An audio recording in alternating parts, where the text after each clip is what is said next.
Now, in this video, I'm going to be covering the TC Electronics M350. Many of you out there might say to yourself, hey, this unit looks familiar. That's because this is an emulation of TC Electronics' M350 hardware unit. The great thing about the addition of this reverb is that it allows us to have two independent reverb engines, but only taking up one effects rack. I'm actually using this effect in that exact way. For example, I have my guitar players who have their cleans on separate channels than their heavies.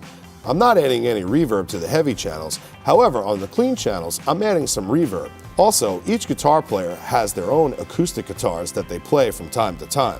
So the way I have it set up is the first effects engine is to process their clean guitars, and the second one is for the acoustic reverbs. So now let's look at the different controls. I'm just going to go over the top portion of the effect because the bottom one is the exact same. If we look here on the left, we see the different types of reverbs that we can dial in, from everything from a plate, a room, the spring reverbs, tile reverbs, the default, which is kind of like a hall reverb, ambience, church, gated, hall, lo-fi, and modulation. To the right, we have our pre-delay controls, then our decay times, then our color filter, and our mix ratio. On the far left, we have our input meters, and on the far right, we have our output meters.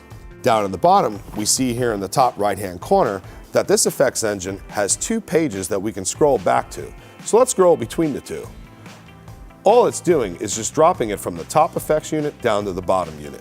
For the assignable controls, we have the ability to toggle through the different reverb types, as well as our pre-delay with a numerical value showing how many milliseconds of pre-delay we have, and the ability to adjust our decay time in seconds, then our color filter, and finally our wet-dry mix ratio. This reverb has recently been added, and if you haven't had the opportunity to check it out, I definitely suggest you do because this is a great sounding reverb.